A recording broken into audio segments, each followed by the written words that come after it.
샬롬, 평안하셨습니까? 저는 오늘 한 말씀을 좀 보고자 하는데요. 사실 하나님의 자비와 또 인내가 어디까지인지 제가 이전에 어렴풋이는 알았지만 이번 기회에 아주 확실하게 알았습니다. 제가 이 하나님에 대해서, 하나님의 품성에 대해서 모세가 하나님과 대면한 사람으로서 잘 설명해 주었는데요. 자, 우리 출애굽기 34장을 보겠습니다. 출애굽기 34장 5절과 6절. 여호와께서 구름 가운데 강림하사 그와 함께 거기 서서 여호와의 이름을 반포하실세. 여호와께서 그의 앞으로 지나시며 반포하시되 여호와로라 여호와로라 자비롭고 은혜롭고 노하기를 더디하고 인자와 진실이 많은 하나님이로라. 인자를 천대까지 베풀며 악과 과실과 죄를 용서하나 형벌받을 자는 결단코 면제하지 않고 아비의 악을 자여선 3, 4대까지 보응하리라. 여기에 여호와 이름을 반포하셨다. 그런데 이름이 뭐라고요? 여호와로라. 여호와예요. 여호와. 첫째는 여호와의 뜻이 뭐냐면 스스로 있는 자입니다. 스스로 있는 자. 제가 지난 집회 시간에 말씀드렸지만 여호와는 스스로 있는 자예요. 피조물이 아니에요. 창조, 스스로 있는 자. 그 다음에 거기다가 어떤 기념할 만한 이름이 주어졌는데 그것이 한 5개가 되었죠. 자, 그런데 오늘은 여호와라 하시면서 여호와가 어떤 분인지, 요즘 사람을 어떻게 평가합니까? 옛날에는 사람 성격 모를 때 뭐라 그러죠? 혈액형이 뭐냐 물어봐. 혈액형. A형이면 이거 꼼꼼하구나 얘. B형이면 저거 이기적이다.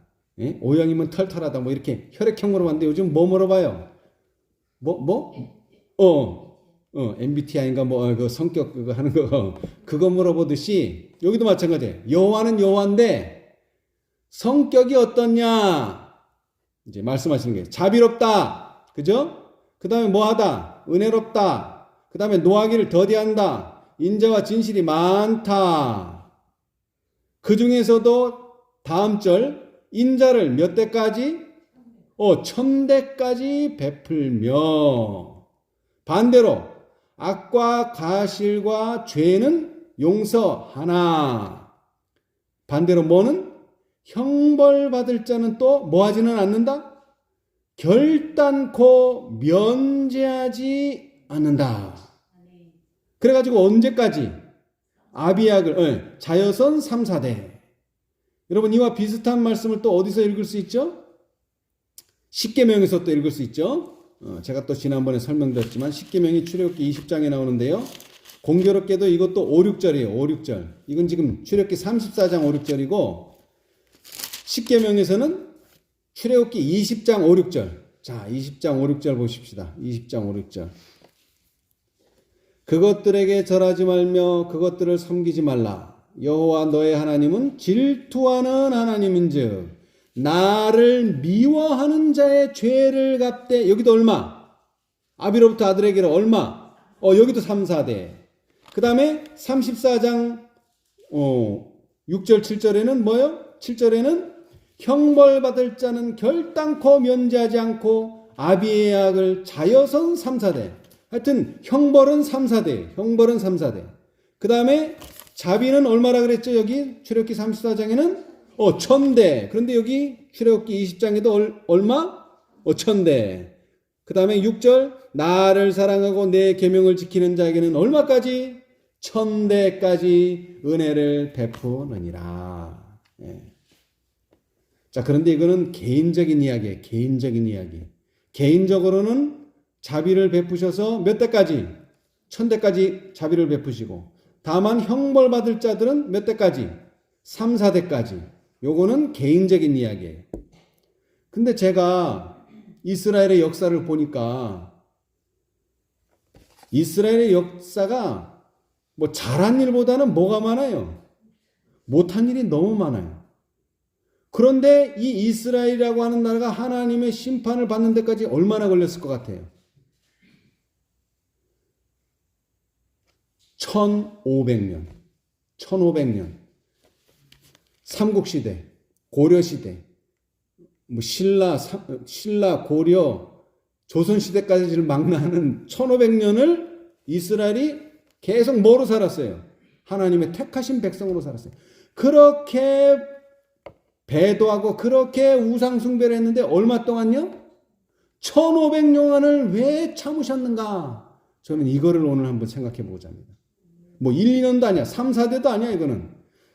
1대를 한 대를 40년으로 봐도 3, 4대, 4대 많이 봐서 4대 보면 160년인데 이거는 100단위가 아니에요. 얼마요? 1000단위. 1000하고도 500년 이스라엘을 왜 그렇게 감싸주시고 그렇게 하셨느냐. 그래서 오늘날 교회들이 뭐라 그래요? 우리는 하나님의 교회인데 조금 잘못하고 이런 건 다 봐주셔. 이스라엘을 봐. 그렇게 배다고 그랬는데도 하나님이 결국에는 물론 심판을 받았지만 오래 참으셨어. 그러니까 우리도 오래 참으실 거야. 근데 거기에는 하나의 조건이 있다는 거죠. 저는 그래서 그것을 한번 살펴보고자 합니다. 오늘날 바벨론도 마찬가지예요. 바벨론이 아무리 타락하고 교회가 아무리 타락하고 정말 바벨론이 됐어도 이것이 되지 않으면 멸망하지 않습니다. 이것이 되지 않으면 촛대가 옮겨지지 않아요. 근데 성경은 촛대가 언제 옮겨진다고 말합니까? 성경. 자, 우리 계시록 2장 보겠습니다. 계시록 2장. 촛대가 옮겨진다는 것은 모든 교회의 특권이 옮겨지는 걸 말하는 거죠. 그죠? 예. 근데 그게 언제 이루어지느냐? 예. 타락을 많이 해서 옮겨지는 게 아니에요. 저는 그렇게 생각했어요. 이 교회가 타락을 많이 하면 옮겨진다. 예? 그래서 옛날에는 뭐 했어요? 야곱집에 그 죄를 구하라. 그래서 그냥 죄만 주구장창 구했어요. 근데 그래가지고는 촛대가 옮겨지질 않더라고요. 자, 우리 봅시다. 그러니까 말씀대로 하자는 거예요. 말씀대로. 자, 에베소 교회 말씀하셨죠? 자, 4절 5절 한번 큰 소리로 읽어보세요. 계시록 2장 4절 5절. 너를 책망할 것이 있나니 너의 처음 사랑을 버렸느니라. 그러므로 어디서 떨어진 것을 생각하고 회개하여 처음 행위를 가지라. 만일 그리하지 아니하고 회개치 아니하면 내가 내게 임하여 내 촛대를 그 자리에서 옮기리라. 아멘. 자, 언제 옮긴다고요? 촛대를? 회개치 않으면. 근데 뭘 회개해요? 처음 사랑을 버렸다는 걸 회개하라는 거예요. 자, 네가 타락을 많이 했기 때문에 촛대로 옮긴다?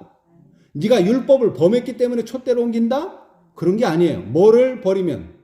처음 사랑을 버리면 회개해야 되고 그 회개를 하지 않으면 뭐 한다? 촛대를 옮긴다. 근데 우리는 자꾸 얼마나 타락했느냐를 자꾸 세고 앉았어요. 얼마나 타락했느냐. 그거하고 상관없어요. 물론 타락을 하면은 안 되죠. 그러나 중요한 것은 타락을 했느냐가 아니라 처음 사랑을 버렸느냐 안 버렸느냐. 또 버렸다면은 회개하느냐 안 하느냐가 촛대를 옮기는 관건이라는 거예요. 이게 아주 매우 중요합니다. 이게 라오디게아 교회에 오니까요. 자, 이 라오디게아 교회에 대해서는 이제 초기 문집을 보겠습니다. 초기 문집 270페이지. 거기 이제 흔들림장인데요. 나는 내가 본 흔들림의 의미를 물었는데 그것은 라오디게아 교회에 보내는 참된 증인의 권면으로 인한 결과임을 보여주었다. 자, 흔들림이 왔어요. 왜 왔다고요? 원인이 뭐라고요? 원인. 참된 증인의 권면. 그걸 다른 말로 하면 라오디게아 교회에 보내는 권면에 의해서 왔다는 거예요. 뭐가 왔어요? 흔들림이. 그죠? 흔들림은 결과예요. 뭐의 결과? 라오디게아 교회에 보내는 참된 증인의 권면이 가져온 결과. 원인은 뭐? 라오디게아 교회에 보내는 참된 증인의 권면이 원인. 결과는 흔들림. 그렇죠? 분명하죠?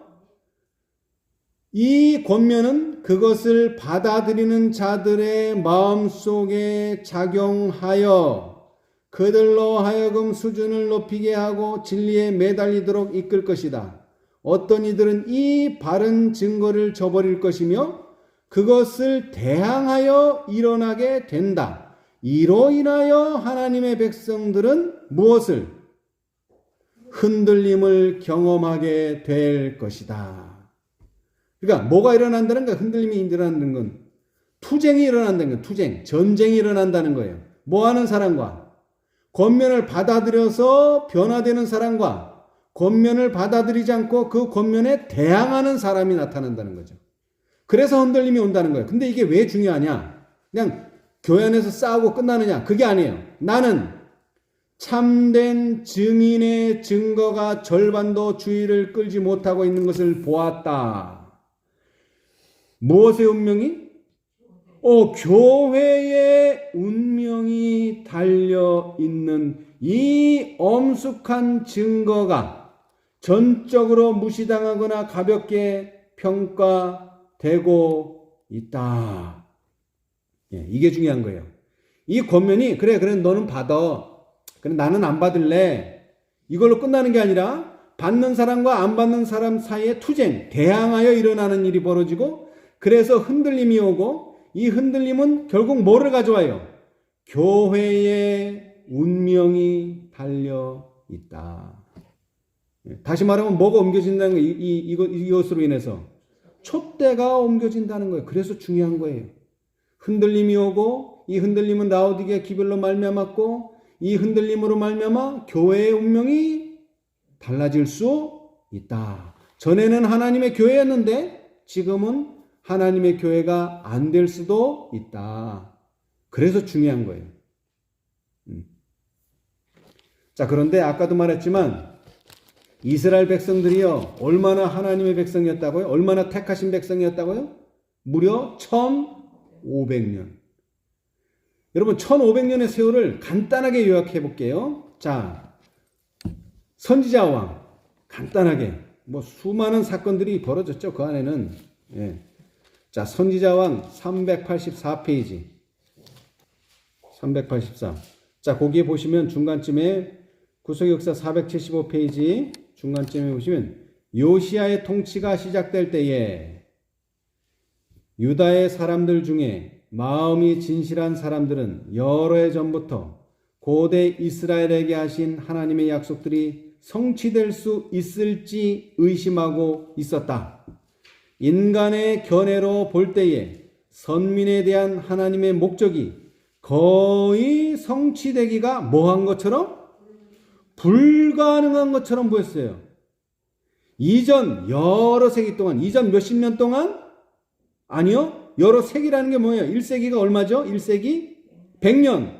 다시 말하면 수백 년 동안의 뭐의 세월? 배도를 뭐 1년 했다고요? 1, 20년 했어요? 수백 년 동안의 배도는 세월이 흐름에 따라 그 힘을 모았으며 그 힘을 모았다는 게 뭐예요? 점점 배도가 옅어지는 게 아니라 배도가 점점 어떻게 돼요? 깊어지는 거예요. 배도가 점점 깊어져. 힘을 모았다는 것은. 10지파는 이방인 중에 흩어졌고 그래서 결국 10지파는 사라져버렸어요. 그렇죠? 10지파가 사라졌다는 건 뭐예요? 북방 이스라엘이 어떻게 됐어요?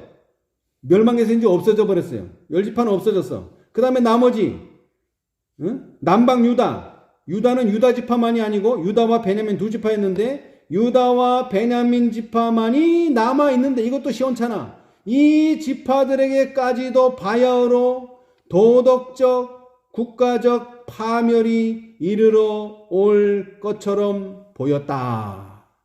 여기까지 한번 보겠어요. 여러분 제가 1500년을 말했지만 1500년 중에서 제대로 신앙한 적이 별로 없어요. 그 많은 세월 동안 배도는 점점 깊어지고 결국에는 몇 지파만 남았느냐? 베냐민 지파도 없어지고 결국엔 11지파 다 없어지고 오늘날 이스라엘을 뭐라고 불러요? 유태인. 이 유태인의 시작이 뭐예요? 유다 지파만 하나 남은 거예요. 한 지파만 겨우 남은 거예요. 그것도 시원찮은 지파예요. 아주 그냥. 왜? 배도가 점점 깊어지니까. 이게 이스라엘의 역사예요.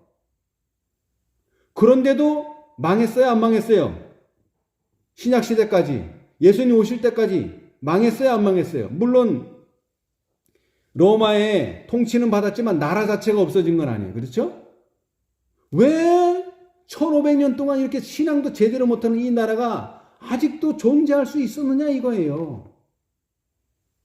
자, 다시 말합니다. 이 사람들이 처음 사랑을 버렸습니까? 안 버렸습니까? 버렸죠. 버렸죠. 그런데 사실은 버렸지만 그들은 뭐라고 생각했어요?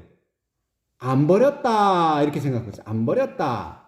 그래서 누구를 기다리고 있은 거예요? 그때까지 메시아를 기다렸어요. 버렸으면 메시아 기다릴 것도 없죠 뭐. 근데 실제적으로는 우리가 볼 때는, 영적으로 볼 때는 분명히 버렸는데 눈에 보이는 건 예배 잘 드리고 있죠. 안식일 잘 지키고 있지. 뭐 문제될 게 아무것도 없어.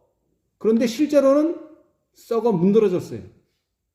그래서 예수님이 그 공생의 처음이 뭐예요? 첫 번째 사업이 뭐예요? 성전을 청소하는 게 첫 번째 사업이야.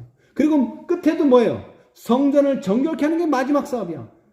3년 반 동안도 깨끗해지질 않았어요. 그런데 본인들은 어떻게 생각해요? 나는 처음 사랑을 가지고 있다. 자, 그런데 다시 말합니다. 누구를 위한 사랑이죠? 이 처음 사랑은? 예수님에 대한 사랑이에요. 메시아를 기다리는 사랑이에요. 근데 실제로 누가 왔어요? 실제로 메시아가 나타났는데 사랑했어요? 어떻게 했어요? 죽였죠. 거절한 정도가 아니라 죽였어요. 나 네 말 안 듣는다로 끝나는 게 아니라 그 입에서 계속 하나님의 말씀이 나오니까 그 하나님의 말씀을 막아버리기 위해서 사람을 죽여버렸어요. 십자가에서 죽여버렸어요. 그랬을 때에 뭐가 옮겨지는 거예요? 이제 그때는 촛대가 옮겨지는 거예요. 우리 인간이 아무리 타락해도 특별히 이 단체, 이스라엘이라고 하는 단체가 1500년 동안이라 영위할 수 있었던 일은 실제적으로 그들이 하나님의 아들을 거절했다는 증거가 나타나지 않았기 때문에 가능했다는 이야기예요. 아무리 타락해도. 그런데 누구를 거절하면?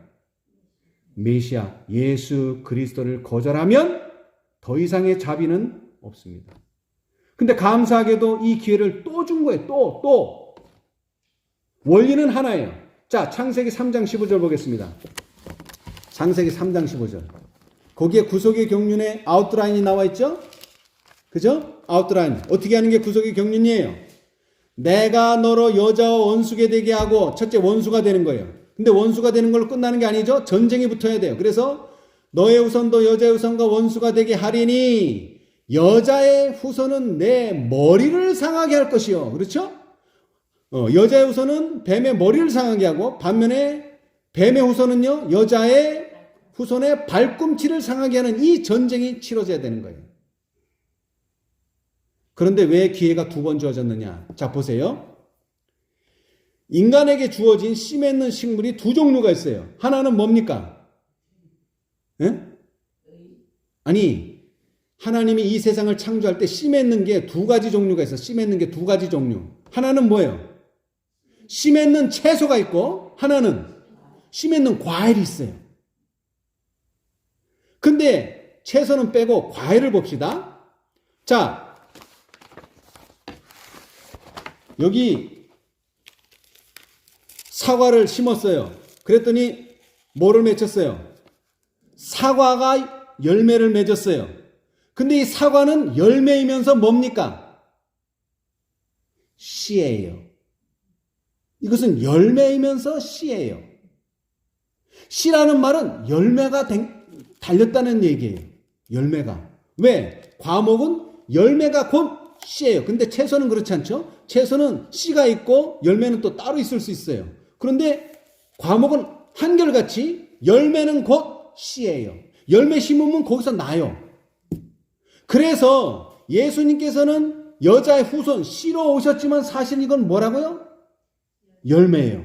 그런데 이 씨가 다시 땅에 들어가서 썩음으로써 다시 뭘 맺어야 돼요? 2대. 예수님의 제자들이 다시 맺혀져서 그 제자들까지 거절하면 이거는 완전한 거절이에요. 이렇게 됐을 때 은혜의 시기는 끝나는 거예요. 그 단체의 은혜의 시기는 끝나는 거예요. 그러고도 AD 31년에 34년에 AD 34년에 스데반을 돌로 쳐 죽임으로 은혜의 시기는 끝났지만 집행은 또 얼마나 또 지났어요? 35년이 또 지나서 그제서야 집행이 됐어요. 집행도 또 미뤄져요. 이게 하나님의 자비예요.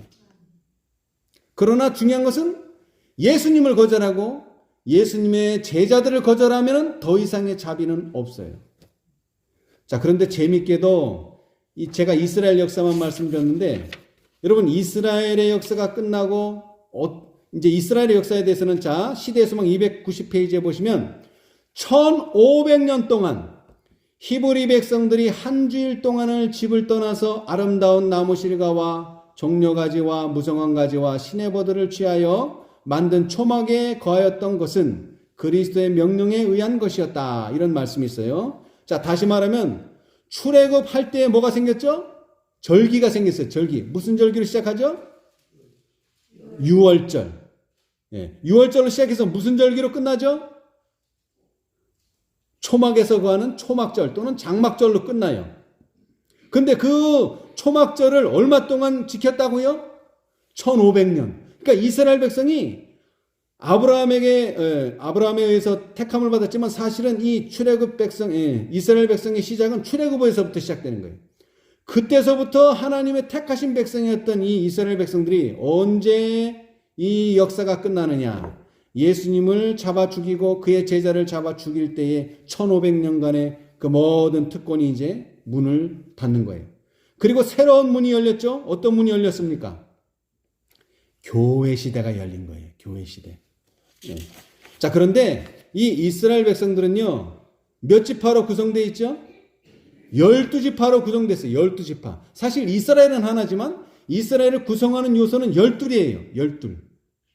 근데 재미있는 것은요, 이 12지파가 결국 한 나라를 형성했지만 이 나라가 결국 예수님을 거절하고 예수님의 제자를 거절함으로써 은혜의 시기가 끝나고 이제 교회 시대가 벌어졌어요. 교회 시대. 그 12지파를 하나로 묶어서 한 교회의 시대가 시작된 거예요. 그렇죠? 네. 근데 이 교회 시대도 또 얼마를 갈까요?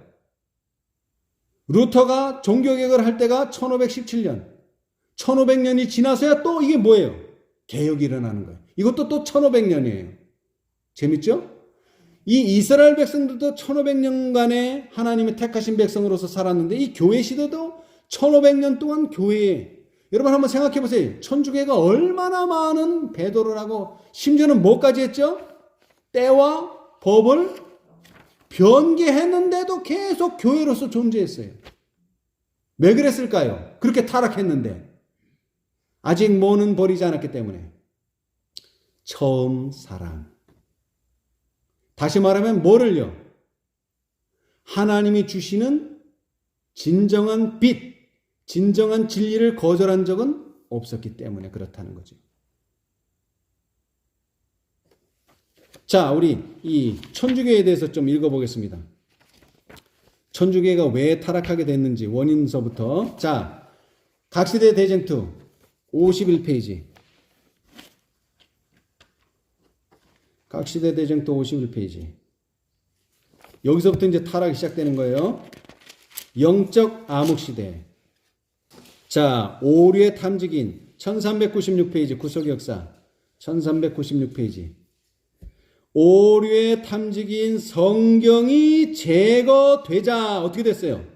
사단은 마음 놓고 활약하였다. 여러분, 사단이 활동할 수 없는 제약을 받는 이유는 뭐죠? 성경이 살아있고 하나님의 말씀이 살아있으면 사단은 활동을 할 수가 없어요. 그런데 이것이 제거되면 어떻게 됩니까? 사단은 마음 놓고 이제 활동합니다. 그 결과가 뭐야? 예언은 법안권이 때와 법을 변개코자 할 것이라고 하였다. 그 일의 실행은 지체되지 않았다. 이 교회에서 개종한 사람들에게 우상 숭배를 대신할 어떤 것을 마련해 주어 그들의 명목적인 그리스도교의 신앙을 받아들이는 일을 촉진시키기 위하여 성상과 유물 숭배가 그리스도인 예배에 점진적으로 도입되었다. 총회의 교령은, 이 총회는 어떤 총회죠? 천주교의 교회 회의를 한 거예요. 그래서 마침내 우상 숭배의 제도를 확립시켰다. 교회가 결정한 거예요. 마리아를 섬기고 이런 거 하도록, 할 수 있도록. 자, 그 다음에 로마교는 이것을 계속할 수 있도록 하기 위해서 로마교는 신성 모독적 사업을 완성하기 위하여 담대하게도 우상 숭배를 금지한 하나님의 둘째 계명을 삭제하고 계명의 수요를 맞추기 위하여 10째 계명을 둘로 나누었다. 이거 누가 할 수 있는 일이에요, 이거? 하나님, 입법자만 할 수 있는 일인데 누가 이렇게 만들어 버렸어요? 교황이, 천주 교회가 법을 바꿔버렸어요. 십계명을 바꿔버렸어요. 예. 이게 언제쯤 얘기냐면은 AD 300년대예요. AD 300년대 누가 개정했죠? AD 300년대. 콘스탄틴 황제. 그러면서 그 콘스탄틴 황제가 요구한 게 뭐예요? 이방인들이 어느 날 잘 지키니까, 일요일을 지키니까 우리가 그들을 그리스도인으로 만들려면은 날짜가 좀 비슷해야 되지 않냐? 그래서 어떻게 한 거예요? 일요일을 예배일로 삼자. 그리고 일요일은 또 예수님께서 부활하신 날 아니냐? 그런 좋은 구실을 삼아서. 자, 그 다음에 이제 보세요. 이제 뭐가 변경되나? 안식일의 변경과 사단의 흉계. 이교회에 양보하는 정신은 하나님의 권위를 한층 더 무시하는 길을 열었다.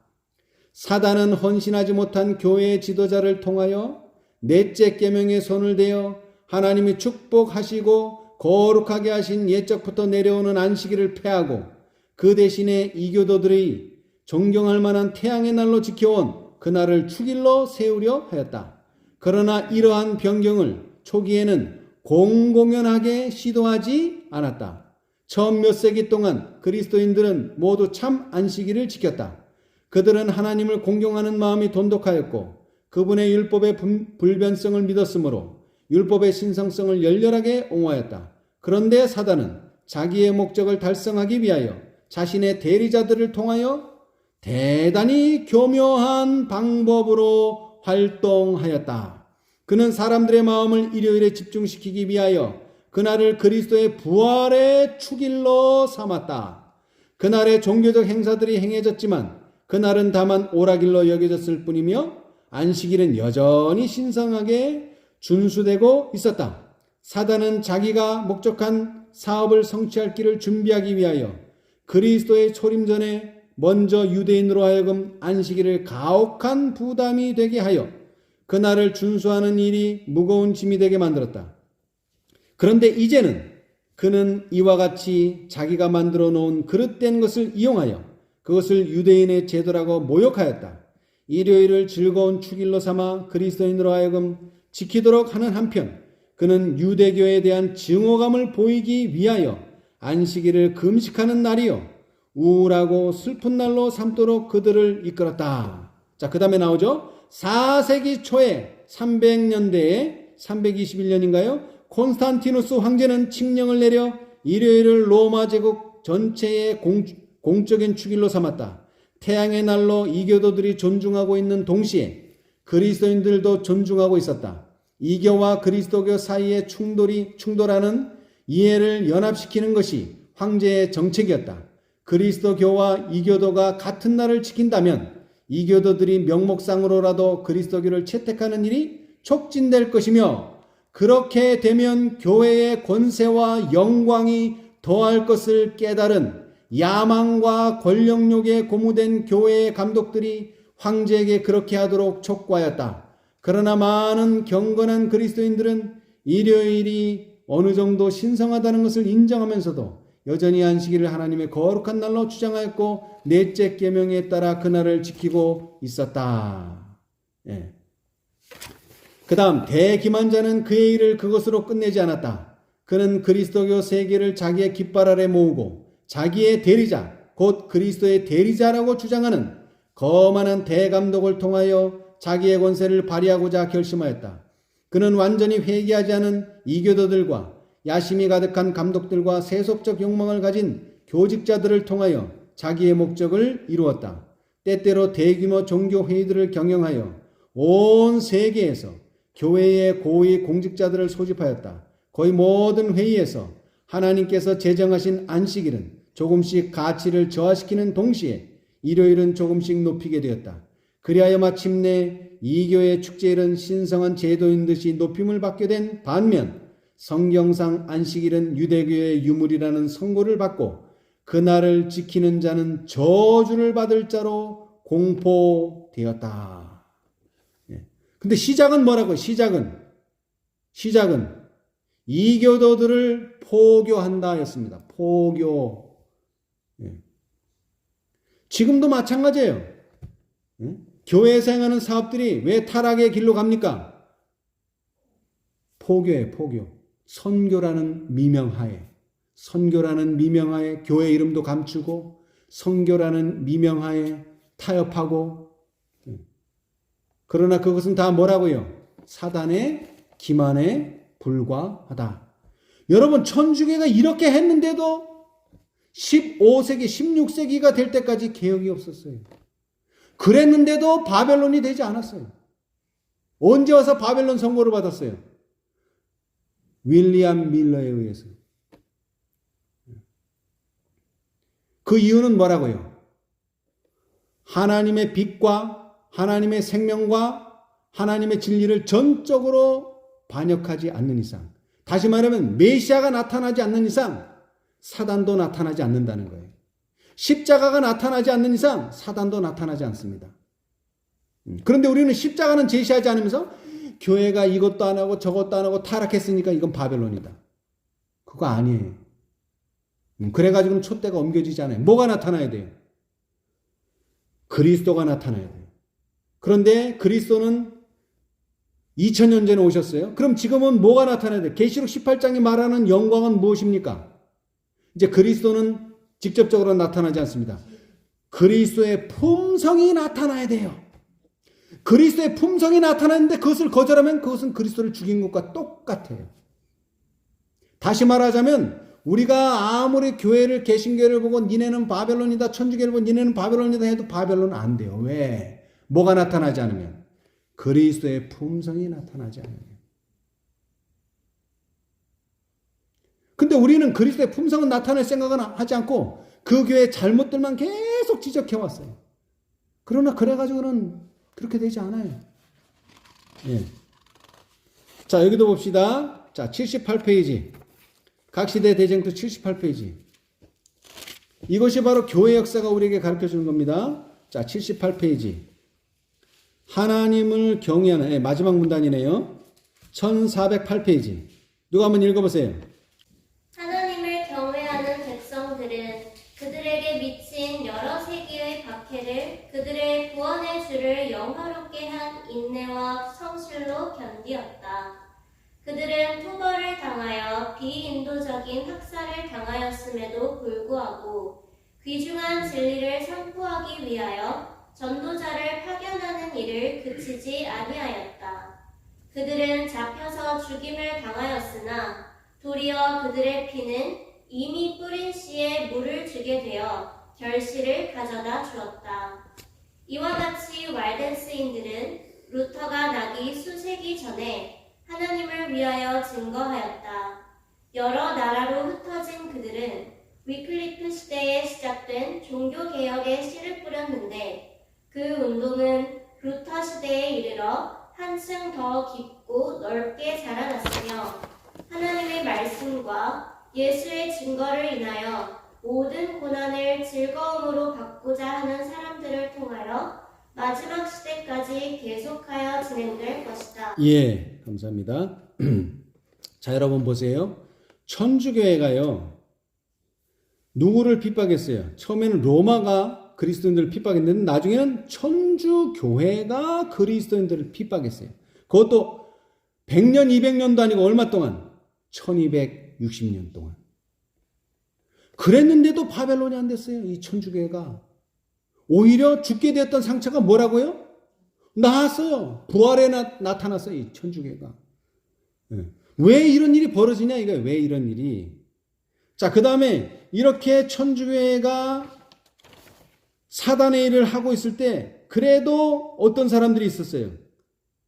왈덴스인들이 있었어요. 왈덴스인들. 누구라고요? 왈덴스인들. 예. 이 왈덴스인에 대해서 선자는 뭐라고 말씀하셨느냐면 이렇게 말씀하셨어요. 왈덴스인에 대해서요. 자, 이때 당시에 하나님의 교회는 천주교회예요. 천주교회. 루터가 종교개혁을 하기 전까지는, 촛대가 옮겨지기 전까지는. 그런데 자, 각시대 대쟁투 64페이지. 천주교회가 하도 핍박을 하고 그 다음에 암흑 가운데, 종교적인 암흑 가운데 있기 때문에 하나님께서는 7,000명을 일으키신 거예요. 7,000명을. 예, 엘리야 대신에 7,000명을. 근데 이 7,000명들이 무슨 일을 했는가 봅시다. 자, 64페이지. 왈덴스 교도들이, 네, 한번 읽어보세요. 왈덴스 교도들이 몇 세기 동안 가르쳐온 신앙은 로마로부터 나온 허위의 교리와 현저한 대조를 이루었다. 그들의 종교적 신조는 기록된 하나님의 말씀, 즉 그리스도인의 참 제도에 기초되었다. 세상과 차단된 궁벽한 곳에서 날마다 양떼를 치며 호도원을 가꾸는 매일의 고역에 시달리고 있는 비천한 그 농부들은 배교한 교회의 교리와 이설에 반대되는 진리를 자기들 스스로가 발견한 것이 아니었다. 그들의 믿음은 새롭게 받은 믿음이 아니었다. 그들의 종교적 신조는 그들의 선조로부터 물려받은 것이었다. 그들은 사도교회의 신앙, 곧 성도에게 단번에 주신 믿음의 도로서 만족하였다. 세계의 대도시에 거만하게 자리 잡고 있는 독권 교회가 아닌 이 광야 교회는 하나님께서 온 세상에 나누어 주라고 당신의 백성에게 맡기신 진리의 보화를 잘 간수하고 있던 그리스도의 참 교회였다. 예. 자, 이 그리스도의 참 교회는 왈덴스인의 교회였는데 이 왈덴스인의 교회는 어느 시대하고 병립했느냐면 천주교회하고 병립하고 있었어요. 천주교회도 존재하고 누구도요?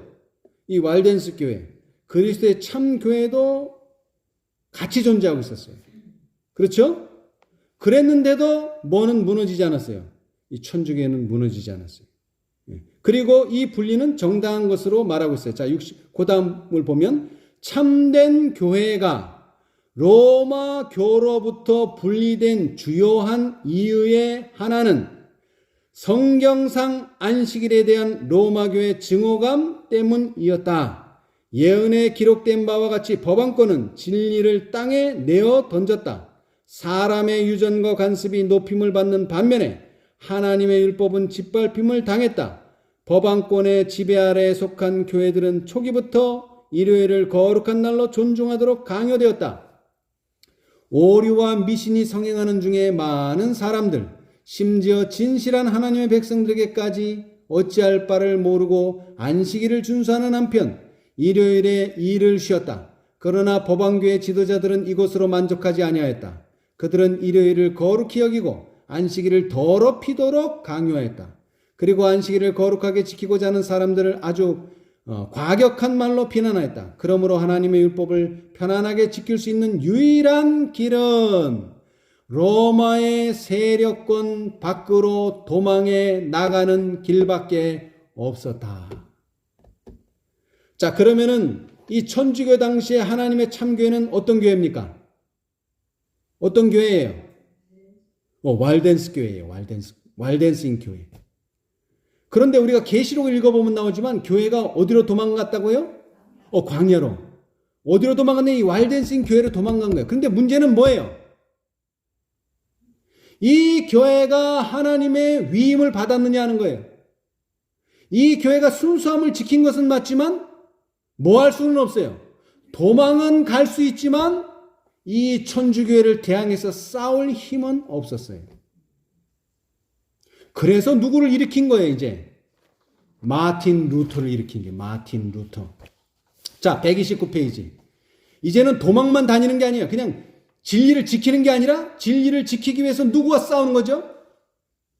사단의 대리자들. 이제 짐승으로 표현하고 있어요. 성경은 이 천주교가 바벨론도 아니에요. 이거는 바벨론은 타락한 무리로 끝나지만 짐승은요 대적하는 무리예요. 하나님을 대적하는 무리. 자, 각시대 대쟁투 129페이지. 그래서 이제 이 천주교를 무너뜨리고 바벨론 성을 무너뜨릴 한 사람을 불러내셨죠. 그러나 이것은 시작에 불과합니다. 자, 129페이지. 129. 자, 1433페이지 오른쪽 단 위에서 첫 번째. 테첼이 사람 이름이에요. 어떤 그 주교 이름이에요. 어떤 테첼이라는 사람이 속죄부의 매매와 불경한 언동을 계속하고 있었으므로, 여러분 속죄부 아시죠? 이 속죄부를 사면 어떻게 돼요? 죄를 면해요. 그러니까 지옥에 간 사람이 연옥, 천당도 지옥도 아닌 연옥으로 한 칸씩 올라가는 거예요. 연옥에 있는 사람은 천당으로 가는 거예요. 이 면죄부만 사면. 속죄부의 매매와 불경한 운동을 계속하고 있었으므로 루터는 거기에 대하여 한층 더 효과적인 항의를 하려고 결심하였다. 여러분, 왈덴스인들은 항의를 했나요? 아니요. 도망을 갔어요. 이걸 지키기 위해서 도망을 갔지 항의는 안 했어요. 근데 루터는요, 항의를 하기 시작합니다. 대항하기 시작해요. 마침 기회가 왔다. 비텐베르크 성 교회에는 여러 가지 유물들이 보관되어 있었으며 특정한 축제일들에는 그것들을 일반에게 공개하였다. 그리고 그날의 교회에 와서 참여하는 자는 죄의 용서를 완전히 받는 것으로 되어 있었다. 그러므로 그 축일에는 수많은 사람이 그곳으로 모여들었다. 때마침 그 축제일들 중에 가장 중요한 제성제가 가까이 다가오고 있었다. 그 전날에 루터는 회당으로 모여드는 군중들과 함께 가서 면죄부의 교리에 항의하는 95개조의 논제를 기록한 종이를 그 성전의 출입문에 붙여 놓았다. 그리고 그는 그 논제에 대하여 반대 의견을 가진 사람들에게는 이튿날 대학에서 거기에 대한 답변을 하겠노라고 발표하였다. 여러분, 이 개신이 뜻하는 게 뭡니까? 개신.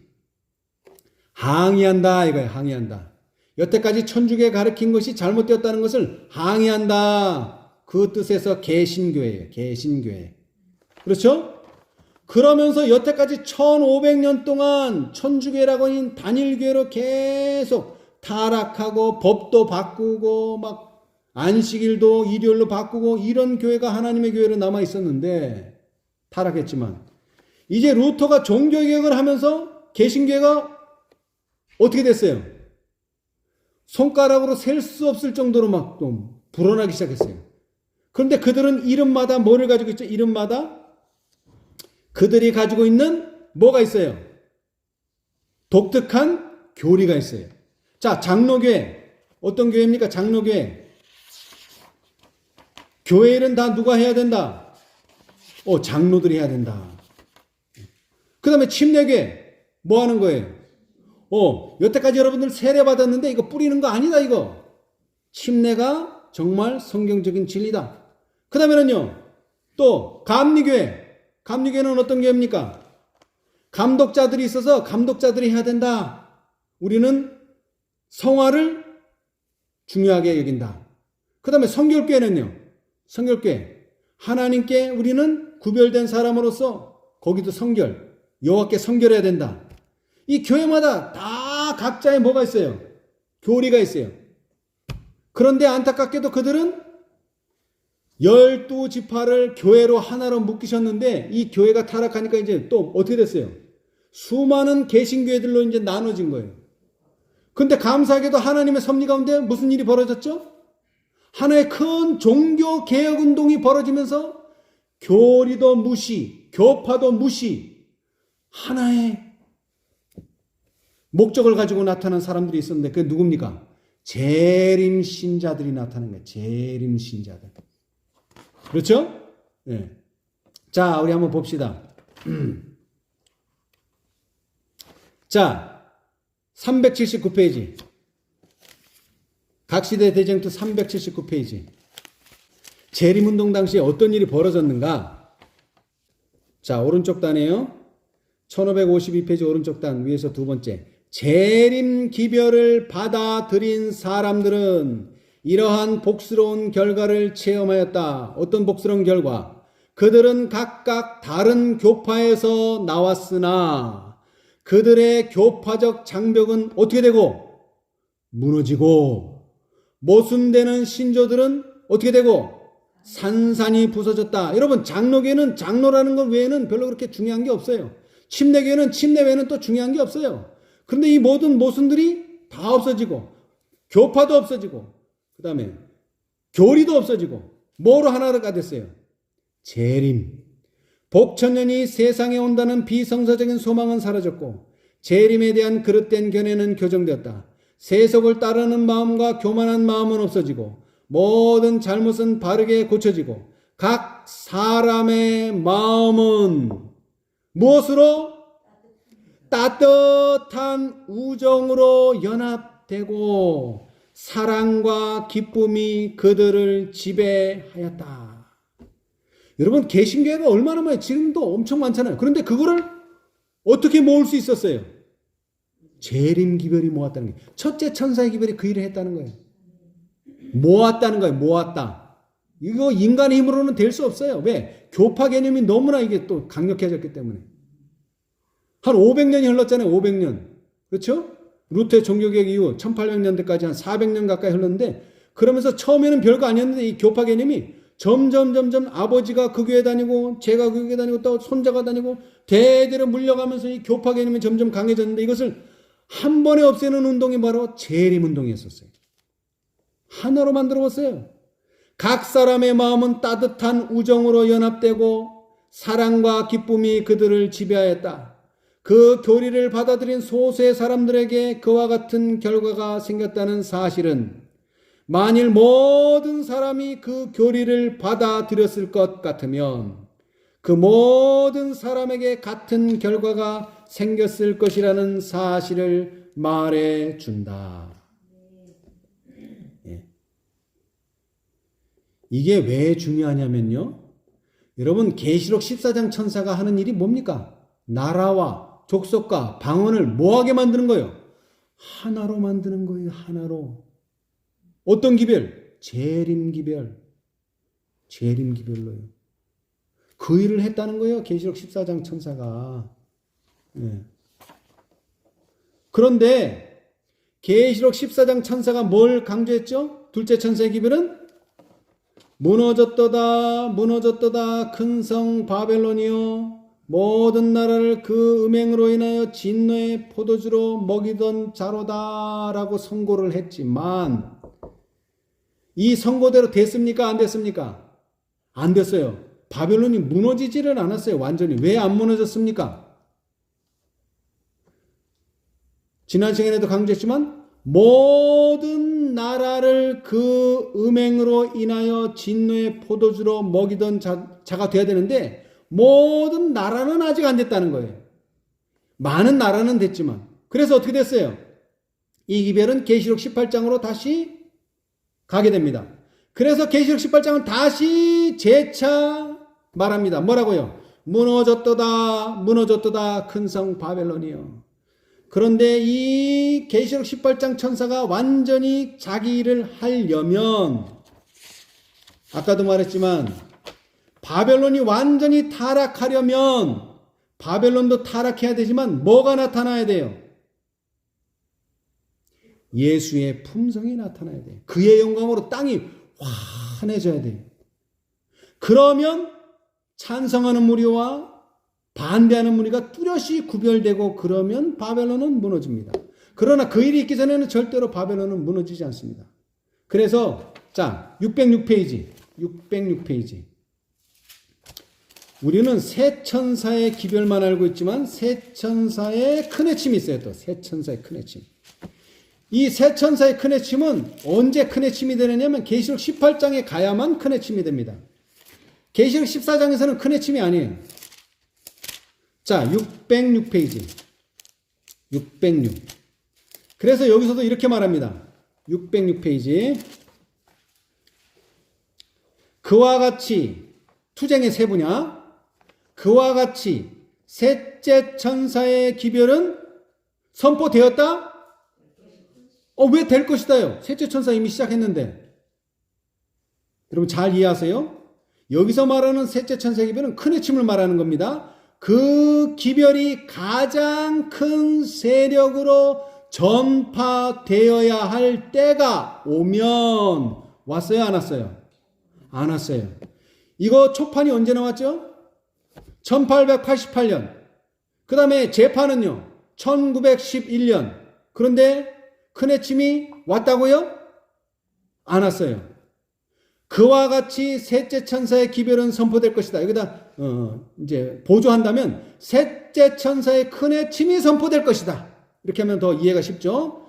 그게 이제 설명하는 게 그 다음에 그 기별이 가장 큰 세력으로 전파되어야 할 때가 오면 아직 안 왔어요.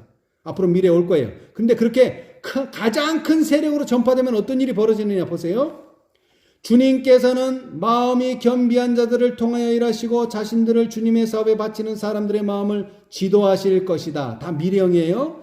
일꾼들은 교육기관에서의 훈련보다 오히려 성령의 은혜를 받음으로써 자격을 갖추게 될 것이다. 미래형이에요. 믿음 있고 기도하는 사람들은 거룩한 열성을 가지고 나아가 하나님께서 그들에게 주신 무엇을? 말씀을 전하도록 강권함을 받게 될 것이다. 그런데 이 말씀이 전해지면 어떤 일이 벌어져요? 바벨론의 죄들은 공개될 것이다. 국가의 세력으로 교회의 제도를 강요하는 일에 무서운 결과, 강신술의 침입, 법원권의 조용하면서도 신속한 발전 등이 폭로될 것이다.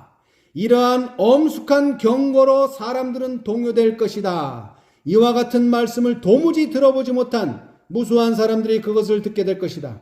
그들은 바벨론이 그의 오류와 죄 때문에, 그리고 잘 들으세요, 하늘에서 온 무엇을? 진리를 거절함으로 타락한 교회라는 증언을 듣고 놀라게 된다.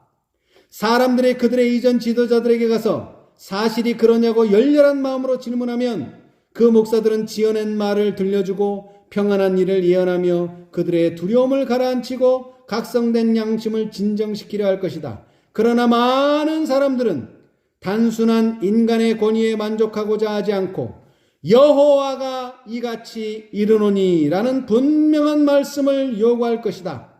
그러면 일반 지도자들은 옛날 바리새인들이 그들의 권위를 의심받았을 때 경로한 것처럼 그 기별을 사단에게 속한 것이라고 배척하고 죄를 좋아하는 무리를 선동하여 그 기별을 전하는 사람들을 욕하고 핍박할 것이다. 언제요? 셋째 천사의 큰 해침 때. 그리고 셋째 천사의 큰 해침, 다시 말하면 셋째 천사의 기별을 누구에게서 온 거다? 사단에게 속한 것이라고 배척하게 만들어요.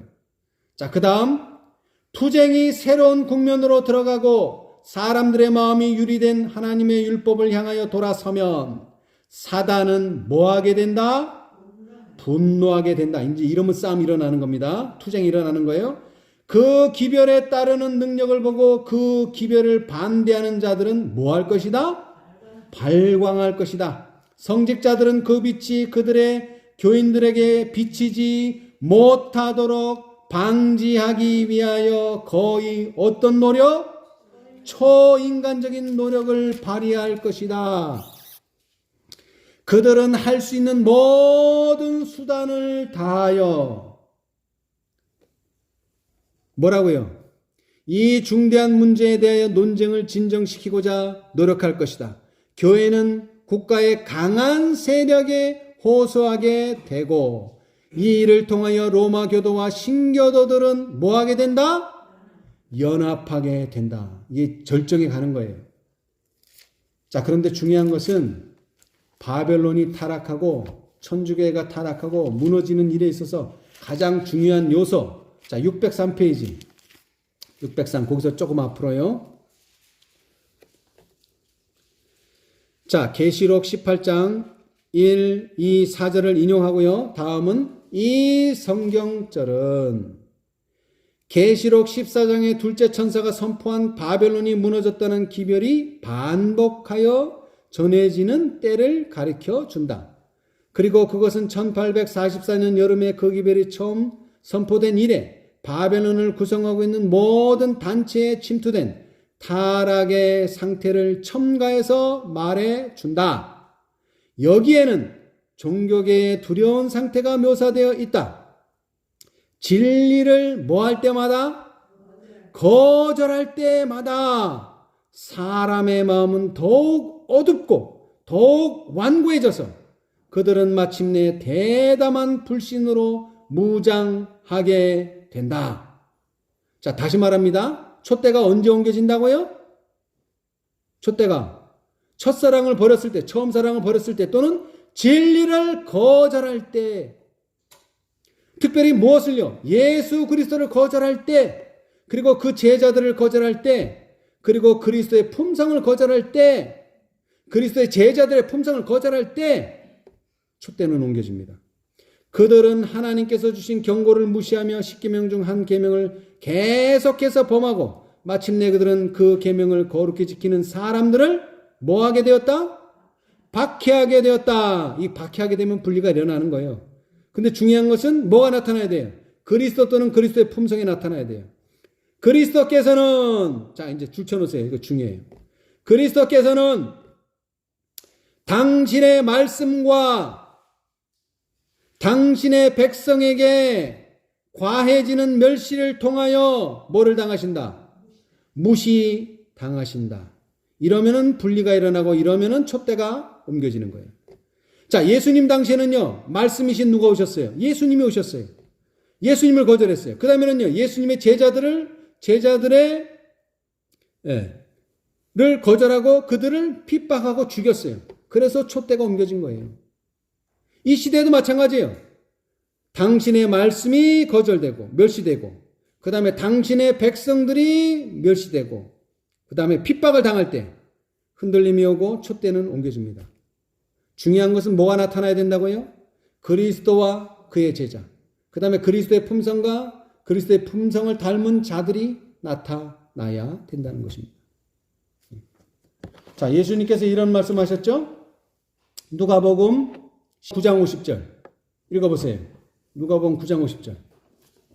예수께서 가라사대 금하지 말라. 너희를 반대하지 않는 자는 너희를 위하는 자니라 하시니라. 네, 여러분, 오늘날 많은 사람들이 그래요.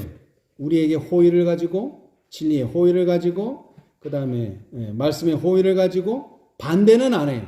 그리고 반대 안 하는 것으로 우리는 그들을 뭐 대적할 이유도 없지만 그들과 우호관계를 가지고 있어요. 그러나 이 관계는 계속되지 않습니다. 이게 이제 11장으로 가면 이렇게 되는 거예요. 11장 23절 읽어보세요. 9장 50절에는 반대만 안 해도 돼. 그러나 11장 23절은요.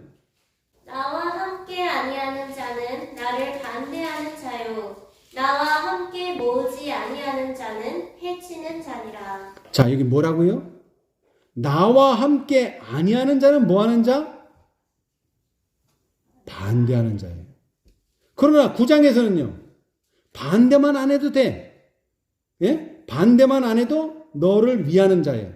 그러나 진리가 점점 드러나고 빛이 점점 확실해지면 그때는 뭐 해야 돼요?